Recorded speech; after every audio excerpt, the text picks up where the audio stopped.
Hey, what's up, y'all? This is Jag from Jaggy Sports, and James Harden was on the podium. Before I get into that, subscribe, like, and notification. So, deal is done. Press conferences from Ben Simmons, from James Harden. Basically, I already gave my 2 cents on Ben Simmons. Thought he was lying about his mental health. He pretty much said it's not about the mental health, but we're going to talk about James Harden. I'll let you guys take a look at the video, and from there, let's talk about it, analyze it afterwards. Jag from Jaggy Sports. What is it, Richard, if you stay petty, you don't have to get petty? Damn right. Let's go. We got some petty stuff lined up. Is this inherently petty that just under an hour later, about 100 miles southwest of Brooklyn, James Harden, he took the mic for his first press conference since the trade. Interesting timing. And Harden, right? So Harden was reluctant to address the situation with the Nets, but he was pretty clear about one thing. He's where he wanted to be. Take a listen. Originally, when I was going through everything I was going through, in Houston, Philly was my first choice. It just didn't happen. Is the uncertainty around Kyrie's situation this year, did that play a part in how things developed over the past couple of months for you? Very minimal, honestly.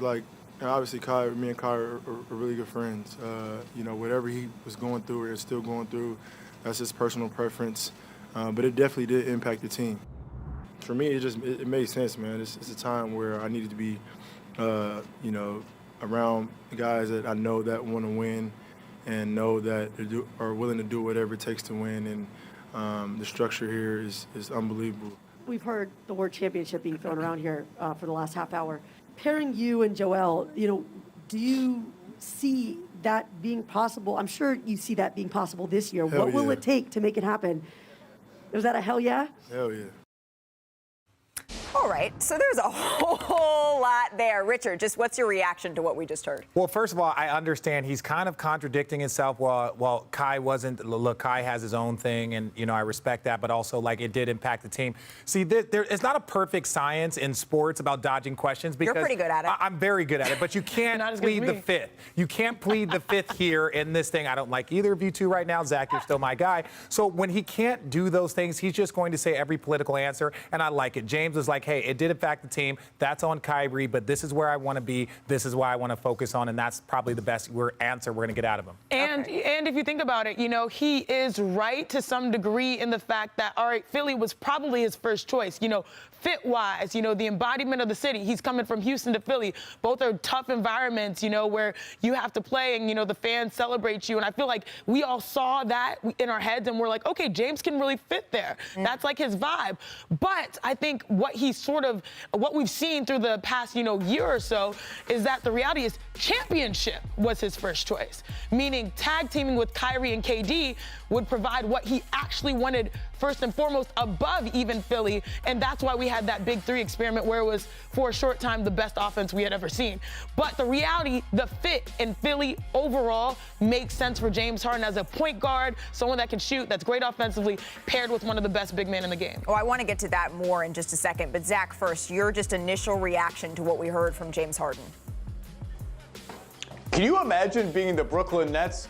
They must feel like they were just used as a middleman between the Rockets and the Sixers and were plundered of their young players and draft picks in the process. Obviously, they recovered. They got a great player in Ben Simmons, but it must be a really, really icy feeling right now for the Nets. Beyond that, I agree on two things. Number one, winning, if he's chasing winning, whatever, the Nets with a full-time Kyrie Irving, with Joe Harris, obviously with Durant and James Harden, were the best team in the NBA, and I'm not even sure it was close. Obviously, that team fell apart. Number two, that hell yeah, that's a fun hell yeah, because I agree with him. I think the Sixers can now win it all this year. They wouldn't be my pick. They're not the favorites, but they have enough in-house to make a real run, which is rare when you make a big in-season trade like that, to have enough left over to really go for it. Yeah, absolutely. And by the way, just a reminder, we're only about 13 months removed from James Harden being introduced as a Net. I was listening back to his introductory press conference as a Brooklyn Net and him talking about, remember when he left, he was saying,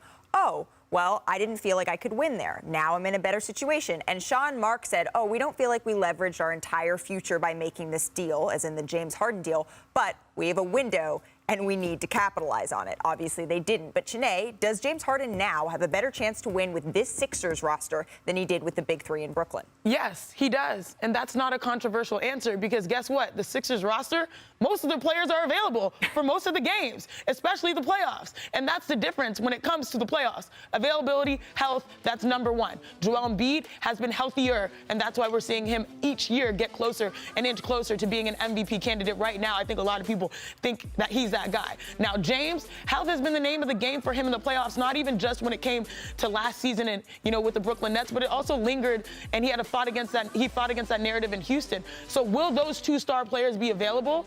And also your teammates? That puts you in a great position as opposed to what they were dealing with Kyrie and KD being out currently.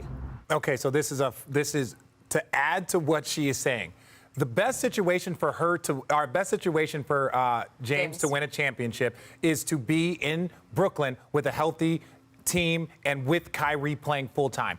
He is not playing full-time. So if you were to look at today, does he have a better chance of winning a championship with Joel Embiid, or does he have a better chance of winning a championship with the Brooklyn squad?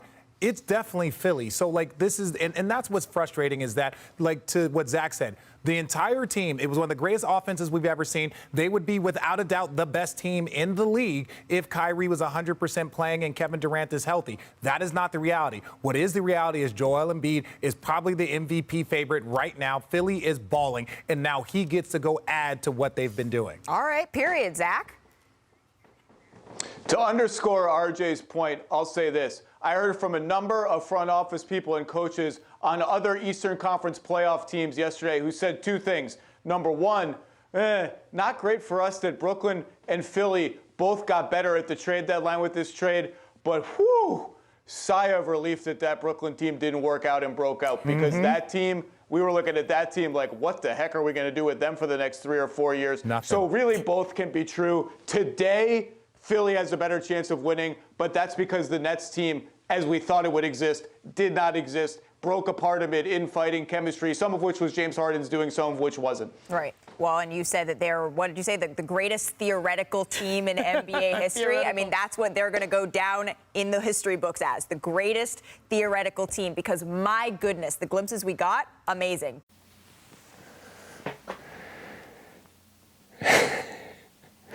Okay, so here's the deal. Jag from Jaggy Sports. What I got from that was a bit of a lie as well, because he goes, he's pretty much implying that he didn't have the option where he wanted to go, and, which was he wanted to be in Philly the whole time. I thought that was a lie, because it was KD and Kyrie that convinced Harden to do his little, thing at training camp in Houston and blah, blah, blah. But at the end of the day, it's kind of like, whatever was said was said, but he did not want to go to Philly. He wanted to go to Brooklyn. So he was lying on that point. But the bottom line is that, he's here now. He's here in Philly. And he's got to live up to his expectations because, you guys saw what happened in Brooklyn last night. Played phenomenal. I know they only played the Brooklyn Sacramento Kings, but at the end of the day, they still played pretty well. Seth Curry, I think, had 23 points. Andre Drummond went nuts. And KD, Kyrie, and Ben Simmons were not even playing. So what's going to happen when they start playing? So I agree with Stephen A. that Brooklyn Nets exponentially got better. But let's not count out the Philadelphia 76ers. The 76ers actually got better as well. We'll wait and see how James Harden plays in the offense of Doc Rivers and alongside Joel Embiid. And, I think that he'll play better than he did in Brooklyn because, He had to play with Kyrie, he had to play with KD, and he's used to being the man, the guy with the ball in his hands all the time. So I think this is a perfect fit for Joel Embiid and James Harden. However, I don't know if I would put money on that because of the fact that James Harden has to have the ball to be the man. And Joel Embiid is playing phenomenal, so I don't know what's going to happen there.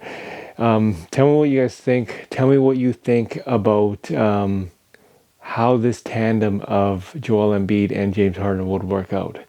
Because at the end of the day, they are better. You have to admit that. But would they be doing some pick and rolls? Or would James Harden feed Joel Embiid in the post and get his touches kind of thing and make him have like shots every night kind of thing? I don't know. But tell me what you think, how this tandem is going to work. And one other point I wanted to point to you guys. In the Ben Simmons post conference, James Harden somebody asked Ben Simmons, have you talked to Joel Embiid? Like, he mentioned a bunch of other players that he talked to, and somebody said, did you talk to Joel Embiid? And he said no. So again, not mental health, it was personal, and the personal issue was with Joel Embiid. And some other factors here and there, right? Like, I'm not going to get into that on what I do know from that, because it's a bit personal on Ben Simmons' part. I don't want to bring that up. But what I am going to bring up is the rift between Joel Embiid and Ben Simmons. That is a legit thing that happened. Just take a look at the tweets from Joel Embiid and the fact that Ben Simmons did not talk to Joel Embiid after he got traded. Jag from Jaggy Sports, tell me what you guys think. Leave a comment in the comments section in regards to what you guys think. Will this tandem of Joel Embiid and James Harden work?